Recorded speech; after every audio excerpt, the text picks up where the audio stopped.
గత 10 సంవత్సరాల భారతీయ జనతా పార్టీ నరేంద్ర మోడీ ప్రభుత్వం యొక్క వైఫల్యాల మీద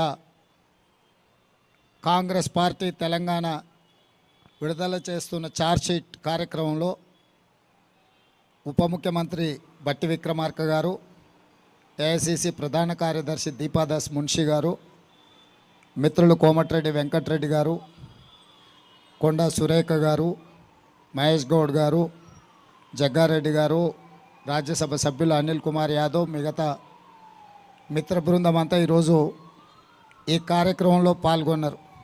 ప్రధానంగా ఒక 2-3 విషయాలు నేను ప్రస్తావించదలుచుకున్న తెలంగాణ ప్రజల ముందు. 10 సంవత్సరాలలో ఎన్డీఏ ప్రభుత్వం యొక్క వైఫల్యము, 2024 ఎన్నికల తర్వాత భారతీయ జనతా పార్టీ పన్నుతున్న కుట్రల్ని ప్రజలకు వివరించాల్సిన బాధ్యత ప్రధాన ప్రతిపక్ష పార్టీ అయిన కాంగ్రెస్ మీద ఉన్నది. 2014, 2019 ఎన్నికలలో నరేంద్ర మోడీ గారు స్పష్టమైన హామీ ఇచ్చిండ్రు. ప్రతి సంవత్సరం 2 కోట్ల ఉద్యోగాలు నిరుద్యోగ యువకులకు ఇవ్వడం జరుగుతుందని. 10 సంవత్సరాలలో 20 కోట్ల ఉద్యోగాలు ఇవ్వాల్సిన నరేంద్ర మోడీ గారు 2022 సంవత్సరంలో లోక్సభలో నేను అడిగిన ప్రశ్నకు సమాధానంగా 7,21,681 ఉద్యోగాలు ఇచ్చినామని వారు సమాధానం చెప్పిండ్రు. అంటే 2 ఎన్నికలలో నరేంద్ర మోడీ గారు ప్రధానమంత్రిగా అవకాశం వస్తే 20 కోట్ల ఉద్యోగాలు ఇస్తా అని చివరికి ఇచ్చిన ఉద్యోగాలు 7 లక్షల చిల్లర. అదేవిధంగా రైతులకు సంబంధించి స్వామినాథన్ కమిషన్ అమలు చేయడమే కాకుండా రైతుల ఆదాయాన్ని 2 చేస్తామని చెప్పి నరేంద్ర మోడీ గారు మాట ఇవ్వడం జరిగింది. కానీ చివరికి అదానీ, అంబానీ, అమెజాన్ ఒత్తిడిలకు, కార్పొరేట్ కంపెనీలకు లొంగిపోయిన ఎన్డీఏ ప్రభుత్వం రైతు వ్యతిరేక 3 నల్ల చట్టాలను తీసుకొచ్చి శాశ్వతంగా రైతులను తమ భూముల్లోనే కార్పొరేట్ కంపెనీలకు బానిసలుగా కట్టబెట్టాలనే ప్రయత్నం చేస్తే లక్షలాది మంది రైతులు ఢిల్లీ సరిహద్దుల్లో 16 నెలలు వీరోచితంగా పోరాటం చేసి ప్రభుత్వం మెడలు వంచి ఆ చట్టాలు వెనక్కి తీసుకోవడమే కాదు, యావత్ రైతాంగానికి నరేంద్ర మోడీ గారు పార్లమెంట్ సాక్షిగా క్షమాపణ చెప్పాల్సిన పరిస్థితులు వచ్చినాయి. అదేవిధంగా నరేంద్ర మోడీ గారు స్విస్ బ్యాంకులో లక్షలాది కోట్ల రూపాయల నల్లధనం ఉంది. ప్రధానమంత్రి బాధ్యత చేపట్టిన 100 రోజుల్లోనే స్విస్ బ్యాంకులో ఉన్న నల్లధనాన్ని మొత్తం తీసుకొచ్చి జన్ ధన్ ఖాతాలో ప్రతి పేదవాడికి 15 లక్షల రూపాయలు ఖాతాలో వేస్తా అన్నాడు. 10 సంవత్సరాలు అయిపోయింది, 10 పైసలు కూడా ఈరోజు వరకు ఎవరి ఖాతాలో వేయలేదు. జన్ ధన్ ఖాతాలు దాదాపుగా 40 కోట్లు తెరిచినామని గొప్పగా చెప్పుకునే ఎన్డీఏ ప్రభుత్వం, నరేంద్ర మోడీ గారు చిల్లి గవ్వ కూడా ఏ పేదవాడి ఖాతాలో వేయకుండా ఈరోజు దేశాన్ని మోసం చేసిండ్రు. ఆనాడు 410 రూపాయలు ఉన్న సిలిండర్ ఈనాడు 1,200 రూపాయలకు ధర పెంచి ఈరోజు ప్రజల్ని, మధ్యతరగతి, దిగువ తరగతి పౌరులను దోసుకుంటున్నారు. ఆనాడు 55 రూపాయలు డీజిల్, 55 రూపాయలు పెట్రోల్ ఉన్నది, ఈరోజు 110 రూపాయలకు పెరిగింది. ఆ రోజు 50 రూపాయలు ఉన్న డీజిల్ ఈరోజు దాదాపుగా 100 రూపాయలకు పెరిగింది. ఆ రోజు 80 రూపాయలు ఉన్న మంచి నూనె ఈరోజు 180 రూపాయలు అయ్యింది. కందిపప్పు కూడా 180 రూపాయలు అయ్యింది. సామాన్యుడు బ్రతకలేని విధంగా నిత్యావసర వస్తువుల ధరలను విపరీతంగా పెంచిండ్రు. జిఎస్టీ పేరు మీద దోపిడీ చేయడమే కాకుండా చేనేత పరిశ్రమ నుంచి కుటీర పరిశ్రమల వరకు జిఎస్టీ పన్నులు విధించి దోపిడీకి పాల్పడుతుంది కేంద్ర ప్రభుత్వము. భక్తులము అని చెప్పుకునే భారతీయ జనతా పార్టీ చివరకు అగరబత్తీలను కూడా వదలేదు జిఎస్టీల నుంచి. వాళ్ళు నమ్మే దేవుడికి కనీసము అగరబత్తీలు పెట్టడాన్ని కూడా జిఎస్టీ నుంచి మినహాయింపు ఇవ్వలేదు. శ్రీశ్రీ గారు చెప్పినట్టు అగ్గిపెట్టే సబ్బు పిల్ల ఏది కూడా కవితకు అనర్హం కాదు, కుక్క పిల్ల కవితకు అనర్హం కాదని శ్రీశ్రీ గారు చెప్పినట్టు ఈరోజు నరేంద్ర మోడీ గారి ప్రభుత్వంలో అగ్గిపెట్టే సబ్బు బిళ్ళ అగరబత్తి కూడా జిఎస్టీ బారి నుంచి తప్పించుకోలేదు. చివరికి చిన్నపిల్లలు రాసుకునే పెన్సిల్ రబ్బర్ మీద కూడా జిఎస్టీ పన్ను విధించి పేదలు చదువుకోని పరిస్థితులు ఈరోజు నరేంద్ర మోడీ గారి పరిపాలనలో కల్పించిండ్రు. ఇట్లా చెప్పుకుంటూ వెళ్తే ఈ ప్రభుత్వం యొక్క దోపిడీని ఎన్ని రోజులైనా చెప్పొచ్చు. ఇదే కాకుండా ఇంకొక ముఖ్యమైన అంశం నేను గుర్తు చేయదలుచుకున్నా. 1947 15 ఆగస్టు నుంచి 2014 వరకు దాదాపుగా 67 సంవత్సరాలు 14 మంది ప్రధానమంత్రులు చేసిన అప్పు 55 లక్షల కోట్లు. 2014 నుంచి 2024 వరకు నరేంద్ర మోడీ గారు ఒక్కరే చేసిన అప్పు 113 లక్షల కోట్లు. 14 మంది ప్రధానమంత్రులు చేసిన అప్పు కంటే ఒక్క నరేంద్ర మోడీ గారే మోర్ దాన్ డబుల్, రెండింతల అప్పులు చేసిండు. ఈరోజు దేశం మీద ఉన్న అప్పుల భారము 168 లక్షల కోట్లు. 168 లక్షల కోట్లల్లా 55 లక్షల కోట్లు 14 మంది ప్రధానమంత్రులు అప్పు చేస్తే 67 సంవత్సరాలు నరేంద్ర మోడీ గారు డబుల్ ఇంజన్ సర్కార్ ఎంత వేగంగా పరిగెత్తుతుందంటే 10 సంవత్సరాలల్లా 113 లక్షల కోట్ల రూపాయల అప్పు తీసుకొచ్చి ఈరోజు అప్పుల ఊబిలో ఈ నయా భారతాన్ని మొత్తము తాకట్టు పెట్టినరు.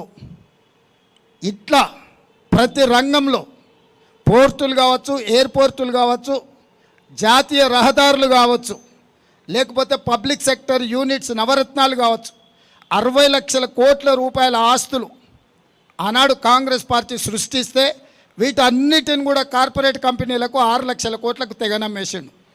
అది ఎల్ఐసి నుంచి మొదలు పెడితే ప్రతి సంస్థను 60 సంవత్సరాలు కష్టపడి కాంగ్రెస్ కూడబెట్టిన ఆస్తులను మొత్తాన్ని నరేంద్ర మోడీ గారు 10 సంవత్సరాలల్లో మొత్తం కార్పొరేట్ కంపెనీలకు అమ్మేసి డబుల్ ఇంజన్ అంటే అదానీ ప్రధాని డబుల్ ఇంజన్ లాగా ఈ దేశాన్ని పట్టి పీడించి ఈరోజు ఈ దేశాన్ని దోసుకున్నారు.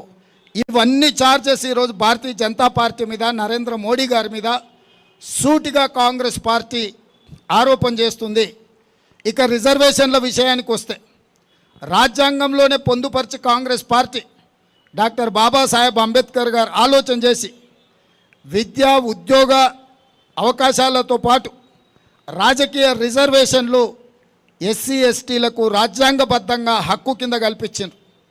ఆ తర్వాత మండల్ కమిషన్ ద్వారా ఓబీసీలకు కూడా రిజర్వేషన్లు ఇవ్వాలి, 52% జనాభా ఉన్నారు, ఓబీసీలకు రిజర్వేషన్లు ఇవ్వాలని మండల్ కమిషన్ రికమెండేషన్ను ఆనాడు పరిగణలోకి తీసుకుంటే సుప్రీంకోర్టు చివరికి అన్ని రిజర్వేషన్లు కలిపి వర్టికల్గా 50% దాటకుండా ఓబీసీలకు కూడా రిజర్వేషన్లు ఇవ్వండి అని చెప్పి ఆనాడు 27% వరకు ఓబీసీలకు రిజర్వేషన్లు ఇవ్వచ్చని 9 మంది జడ్జిలు కలిసి సుప్రీంకోర్టు తీర్పిచ్చింది. ఇవాళ ఎస్సీ ఎస్టీ రిజర్వేషన్లకు రాజ్యాంగబద్ధంగా రక్షణ ఉంది. ఓబీసీ రిజర్వేషన్లు కూడా 27% ఇవ్వడానికి కోర్టు అనుమతి ఉంది. ఇక్కడే భారతీయ జనతా పార్టీ కుట్ర చేస్తుంది. ఎస్సీ ఎస్టీలు ఓబీసీలు దేశంలో ఉన్న వాళ్ళు అప్రమత్తంగా ఉండాలి. ఆర్ఎస్ఎస్ యొక్క భావజాలము, బీజేపీ యొక్క విధానము ఈ దేశంలో ఉన్న రిజర్వేషన్లను రద్దు చేయడమే. భారతీయ జనతా పార్టీ ఆర్ఎస్ఎస్ యొక్క ఎజెండాను గతంలో అమలు చేసింది. 3 తలాక్ కావచ్చు, 370 ఆర్టికల్ కావచ్చు, నోట్ల రద్దు కావచ్చు, యూనిఫామ్ సివిల్ కోడ్ కావచ్చు, సిటిజన్ అమెండ్మెంట్ యాక్ట్ కావచ్చు, వీటన్నిటినీ ఆర్ఎస్ఎస్ యొక్క ఆలోచనను విధానాన్ని భారతీయ జనతా పార్టీ ఒక లోక్సభ రాజ్యసభలో అన్ని రకాల ఒత్తిడులు తీసుకొచ్చి ప్రతిపక్షాలను లొంగం తీసుకొని వాటన్నిటిని కూడా రద్దు చేసుకుంటూ పోయినరు. ఇది గత చరిత్ర మన కళ్ళ ముందు సజీవ సాక్షిగా నిలబడ్డది. 370 రద్దు కావచ్చు, నోట్ల రద్దు కావచ్చు, జిఎస్టీ విధానం కావచ్చు, కామన్ సివిల్ కోడ్ కావచ్చు, యూనిఫామ్ సివిల్ కోడ్ కావచ్చు, సిటిజన్ అమెండ్మెంట్ యాక్ట్ కావచ్చు, ఇట్లాంటివి అన్నిటిని కూడా ప్రతిపక్షాలు అభ్యంతర పెడుతున్న రైతు వ్యతిరేక నల్ల చట్టాలు కావచ్చు, వీటన్నిటిని ప్రతిపక్షాలన్నీ గోల పెడుతున్నా, పోరాటం చేస్తున్నా కూడా ఈ ప్రభుత్వం రద్దు చేసింది. ఇక వారు రద్దు చేయకుండా మిగిలింది ఎస్సీ ఎస్టీ ఓబీసీ రిజర్వేషన్లు. వాళ్ళు ఆఖరి యుద్ధం ప్రకటించారు ఈ రాజ్యాంగం మీద. ఆ ఆఖరి యుద్ధమే ఎస్సీ ఎస్టీ ఓబీసీ రిజర్వేషన్ల రద్దు.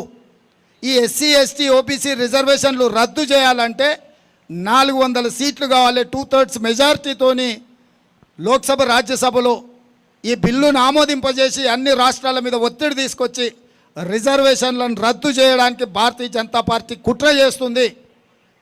1925 సంవత్సరంలో మొదలుపెట్టిన ఆర్ఎస్ఎస్ 100 సంవత్సరాలు పూర్తయ్యే లోపల ఈ దేశంలో రిజర్వేషన్లను రద్దు చేస్తామనే విధానాన్ని ఆర్ఎస్ఎస్ తీసుకున్నది. 2025కు 100 సంవత్సరాలు ఆర్ఎస్ఎస్ ఆవిర్భవించి పూర్తి కాబోతుంది. కాబట్టి రిజర్వేషన్లను రద్దు చేయాలన్న పట్టుదలతోని ఆర్ఎస్ఎస్ ఉన్నది. ఆర్ఎస్ఎస్ పెద్దలు చాలా సందర్భాలలో రిజర్వేషన్ల రద్దు విధానాన్ని ప్రస్తావించారు. చాలామంది బీజేపీ ఎంపీలు కూడా ఎస్సీ ఎస్టీ ఓబీసీ రిజర్వేషన్ల రద్దును ప్రస్తావించారు. అందుకే ఈరోజు మోడీ గారు మొండిగా వ్యవహరించైనా సరే 2/3 మెజారిటీ సాధించడం, 400 సీట్లు అబ్కీ బార్ 400 పార్ అనే స్లోగన్తో 400 సీట్లు తీసుకొచ్చి ఈ దేశంలో కాంగ్రెస్ పార్టీ డాక్టర్ బాబాసాహెబ్ అంబేద్కర్ ఇచ్చిన రాజ్యాంగం యొక్క హక్కును ఎస్సీ ఎస్టీలకు ఓబీసీలకు రద్దు చేయాలనే కుట్ర జరుగుతుంది. ఈరోజు నేను ఎస్సీ ఎస్టీ ఓబీసీ మిత్రులకు నేను విజ్ఞప్తి చేస్తున్నా. ఈ దేశంలో కాంగ్రెస్ తెచ్చిన రిజర్వేషన్ల వల్ల కోట్లాది ఉద్యోగ ఉపాధి అవకాశాలు మీకు వచ్చినాయి. ఈరోజు బీజేపీ వాటిని రద్దు చేయబోతుంది. మీరు ఓటేస్తే ఆ ఓటు బలంతో మీ రిజర్వేషన్లు రద్దు చేయాలని ఈరోజు బీజేపీ కంకణం కట్టుకొని బయలుదేరింది. ఇదే కాకుండా ఆనాడు 52% మండల్ కమిషన్ ఓబీసీ రిజర్వేషన్లు ఇవ్వండి అని రికమెండ్ చేస్తే సుప్రీంకోర్టు ఏమన్నదంటే ఎస్సీ ఎస్టీ రిజర్వేషన్లకు రాజ్యాంగమైన హక్కు ఉంది, ఓబీసీల జనాభానే లేదు కాబట్టి మీరు ఏ రకంగా 52% అనేది నిర్ధారిస్తారు. ఒకవేళ వర్టికల్గా హారిజాంటల్గా 50% రిజర్వేషన్లు దాటాలి అంటే ఓబీసీ జనాభాలు లెక్కించండి. జనాభా యొక్క లెక్కల్ని పూర్తిగా అధికారికంగా ప్రకటించిన తర్వాత 50% రిజర్వేషన్లను దాటి కూడా మీరు ఇవ్వచ్చు అని సుప్రీంకోర్టు చెప్పింది. అందుకే రాహుల్ గాంధీ గారు స్పష్టంగా ఈ దేశాన్ని ఎక్స్రే తీస్తాము, ఈ ఎక్స్రేలో ఓబీసీలో ఉన్న కులాలు ఉపకులాలను అన్నిటినీ లెక్కించి వాళ్ళ జనాభాను మొత్తం లెక్కబెట్టి జనాభా దామాష ప్రకారం రిజర్వేషన్లు మేము పెంచుతామని కాంగ్రెస్ పార్టీ విస్పష్టమైన విధానం తీసుకొని రాహుల్ గాంధీ గారు స్పష్టంగా ప్రకటించారు. దీంతో బీజేపీ అప్రమత్తమై కుట్ర చేసి కాంగ్రెస్ ఒకవేళ అధికారంలోకి వస్తే ఓబీసీ జనాభా మొత్తం లెక్కగట్టి వాళ్ళ ఇప్పుడున్న 27% కూడా రిజర్వేషన్లు 50% వరకు పెంచడానికి అవకాశం ఉంది. అప్పుడు రిజర్వేషన్లు 50% దాటిపోయి 70-75% పెరగడానికి అవకాశం ఉంది. కాబట్టి దీన్ని మొదట్లోనే అడ్డుకోవాలని, ఈ రిజర్వేషన్లను రద్దు చేయాలని ఈరోజు కుట్ర జరుగుతుంది. ఆ రోజు ఇక్కడున్న మీడియా మిత్రులకు చాలామందికి తెలిసి ఉండాలి, మండల్ కమిషన్ అంశం ముందుకు వచ్చినప్పుడు కమండల్ తీసుకొచ్చిండ్రు. అద్వానీ గారు రథయాత్ర తీసి దేశం మొత్తం మత విద్వేషాలను రెచ్చగొట్టి 2 జాతుల మధ్యలో పంచాయతీ పెట్టి మండల్ కమిషన్ అమలు కాకుండా ఆ రోజు బీజేపీ అడ్డుకున్నది. ఆ రోజు చాలా మీడియాలలో ప్రస్తావన వచ్చింది మండల్ వర్సెస్ కమండల్ అని. ఈరోజు కూడా రాహుల్ గాంధీ గారు ఓబీసీ జనాభాలను లెక్కించి వాళ్ళ నియామకాల విషయంలో వాళ్ళ నిధుల విషయంలో స్పష్టమైన గిరి గీయాలని ఏదైతే అనుకుంటున్నాడో, ఎస్సీ ఎస్టీ రిజర్వేషన్లు ఇచ్చి అమలు చేసిన కాంగ్రెస్ పార్టీ ఇప్పుడు ఓబీసీల పక్షాన నిలబడడంతో బీజేపీ కుట్ర చేసి ఈ ఎన్నికల్లో కాంగ్రెస్ మీద విష ప్రచారం చేసి ఎట్లయినా నెక్కి రిజర్వేషన్లను రద్దు చేయాలనుకుంటున్నారు. అందుకే ఈ రాష్ట్రంలో ఉండే ప్రతి ఒక్కరికి నేను విజ్ఞప్తి చేస్తున్నా, ముఖ్యంగా ఎస్సీ ఎస్టీ మైనారిటీ ఓబీసీలకు, బీజేపీకి మీరు వేసే ప్రతి ఓటు మీ రిజర్వేషన్ రద్దు కావడానికి ఉపయోగపడుతుంది. బీజేపీ ఒక్క సీటు గెలిచినా మీ హక్కులను కాలరాయడానికే ఆ బలము ఉపయోగపడుతుంది. మీరు ఆలోచన చేసి నిర్ణయం తీసుకోండి. ఇవాళ మరి రిజర్వేషన్లనే రద్దు చేయాలనుకుంటున్న బీజేపీకి కొంతమంది వర్గీకరణ విషయంలో పోరాటం చేస్తున్న వాళ్ళు ఏ విధంగా మద్దతు ఇస్తారో నాకైతే తెలీదు. అసలు ఉన్న కొండ నాలుకకు మందేస్తే ఉన్న నాలుక ఊసిపోయిందని మీరు తాత్కాలికమైన స్థానిక రాజకీయ లబ్ధి కోసం ఏదైనా మీరు బీజేపీకి మద్దతు ఇస్తే ఇది 100% రిజర్వేషన్ల రద్దుకు దారితీస్తుంది. మేము ఎస్సీ ఎస్టీ రిజర్వేషన్లను కొనసాగించడమే కాకుండా ఓబీసీ రిజర్వేషన్లు ఇవ్వడమే కాకుండా 50% పైబడి ఈ వర్గాలకు రిజర్వేషన్లు ఇవ్వాలనేది కాంగ్రెస్ పార్టీ విస్పష్టమైన విధానము. ఈ విధానాన్ని సమర్థించాలనుకుంటే, ఈ విధానాన్ని అమలు చేయాలనుకుంటే కాంగ్రెస్ పార్టీకి అండగా నిలబడండి. రిజర్వేషన్లు వద్దు, రిజర్వేషన్లు రద్దు అనుకుంటే మీరు బీజేపీకి ఎన్డీఏకు ఓటేయండి. నరేంద్ర మోడీ గారు ఏ వ్యవస్థల్ని లెక్క పెట్టేటోడు కాదు. మీరు చూసిండ్రు 370 ఆర్టికల్ రద్దు చేసినప్పుడు, లేకపోతే యూనిఫామ్ సివిల్ కోడ్ విషయంలో కానీ, కామన్ సిటిజన్ అమెండ్మెంట్ యాక్ట్ విషయంలో కానీ, జిఎస్టీ విషయంలో కానీ, నోట్ల రద్దు విషయంలో కానీ వాళ్ళు చెయ్యాలనుకుంటే ఎంత దురాగతానికైనా పాల్పడతారు భారతీయ జనతా పార్టీ నాయకులు. కాబట్టి తెలంగాణ ప్రజలంతా అప్రమత్తంగా ఉండాలి. ఈ ఎన్నికలు రెఫరెండం రిజర్వేషన్లు ఉండాలన్నా, రిజర్వేషన్లు రద్దు కావాలన్నా అనే రెఫరెండంగా ఈ దేశంలో ఎన్నికలు జరుగుతున్నాయి. కాంగ్రెస్ పార్టీ రిజర్వేషన్లు ఉండాలి అనుకుంటుంది. ఎస్సీ ఎస్టీ ఓబీసీ మైనారిటీలకు అండగా నిలబడాలి అని కాంగ్రెస్ అనుకుంటుంది. వీటిని రద్దు చేయడం ద్వారా వాళ్ళ హక్కులను కాలరాయాలని బీజేపీ అనుకుంటుంది. మీరు ఏ పక్కన నిలబడతారో మీ ఇష్టం. గత 10 సంవత్సరాల ప్రభుత్వ వైఫల్యాలు ఒక పక్కన, భవిష్యత్తులో అమలు చేయబోయే కుట్ర ఇంకొక పక్కన. ఈ నేపథ్యంలో ఎన్నికలు జరుగుతున్నాయి. అందుకే మేము స్పష్టంగా తెలంగాణ రాష్ట్రంలో 14 సీట్లు గెలిపించండి, ఈ రిజర్వేషన్లను కాపాడే బాధ్యత, ఈ రిజర్వేషన్లను పెంచే బాధ్యత కాంగ్రెస్ పార్టీ తీసుకుంటుందని చెప్పి ఈ సందర్భంగా తెలియజేస్తున్నా.